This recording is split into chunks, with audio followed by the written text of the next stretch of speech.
अध्याय चंड और मुंड का वध। मैं मातंगी देवी का ध्यान करता हूँ। वे रत्न में सिंहासन पर बैठकर पढ़ते हुए तोते का मधुर शब्द सुन रही हैं। उनके शरीर का वर्ण श्याम है। वे अपना एक पैर कमल पर रखे हुए हैं और मस्तक पर अर्धचंद्र धारण करती हैं तथा कहार पुष्पों की माला धारण किए बीड़ा बजाती हैं। उनके अंगों में कसी हुई चोली शोभा पा रही है। वे लाल रंग की साड़ी पहने हाथ में शंखमय पात्र लिए हुए हैं। उनके बदन पर मधु का हल्का हल्का प्रभाव जान पड़ता है और ललाट में बैंधी शोभा दे रही है।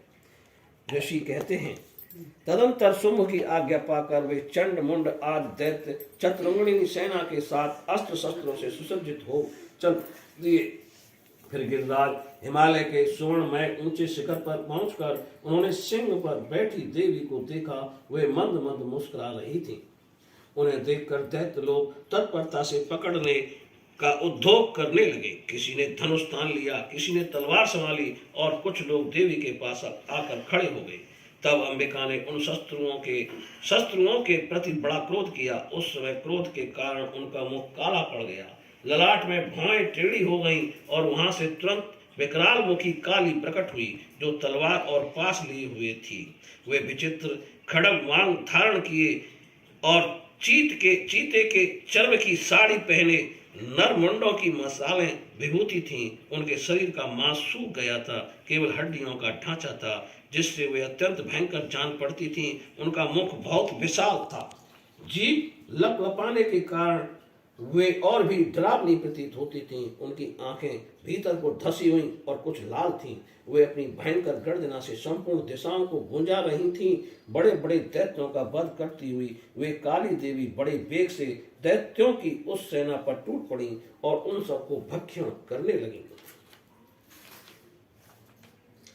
वे पार्श्व रखों, अंकुशधारी महाबतों, योद्धाओं और घंटा सहित कितने ही हाथियों को एक ही हाथ से पकड़कर मुंह में डाल लेती थीं।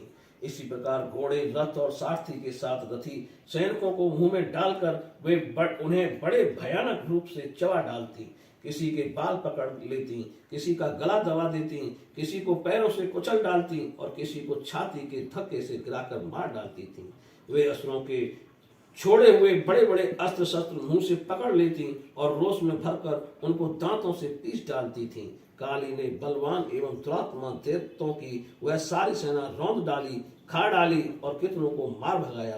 कोई तलवार के घाट उतारे गए, कोई खड़ंग वहां से पीटे गए और कोई कितने ही असुर दांतों के अग्रभाग से कुचले जाकर मृत्यु को प्राप्त हुए। इस प्रकार देवी ने असुरों की उस सारी सेना को क्षण भर में मार गिराया। यह देखकर चंड उन अत्यंत भयानक काली देवी की ओर दौड़ा तथा महादैत्य मुंड ने भी अत्यंत भयंकर बाणों की वर्षा से तथा हजारों बार चलाए हुए चक्रों से उन भयानक नेत्रों वाली देवी को आच्छादित कर दिया।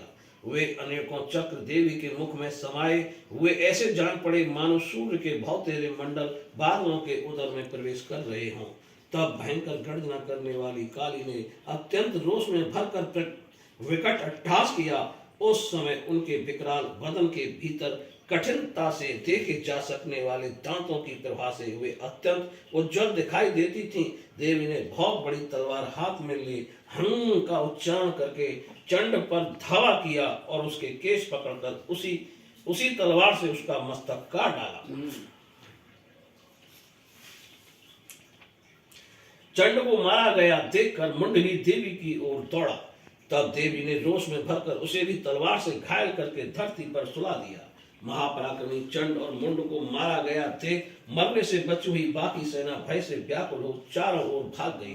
तदंतर काली ने चंड और मुंड का मस्तक हाथ में ले चंडिका के पास जाकर प्रचंड अट्टहास करते हुए कहा, देवी, मैंने चंड और मुंड नामक इन दो महापशुओं को तो तुम्हें भेंट किया है। अब युद्ध यज्ञ में तुम शुंभ और निशुंभ का स्वयं ही वध करना। ऋषि कहते हैं, वहां लाए हुए उन चंड मुंड नामक महादैत्यों को देखकर कल्याणमयी चंडी ने काली से मधुर वाणी में कहा, देवी, तुम चंड और मुंड को लेकर मेरे पास आई हो, इसलिए संसार में चामुंडा के नाम से तुम्हारी ख्याति होगी। बोलिए चामुंडा मैया की जय।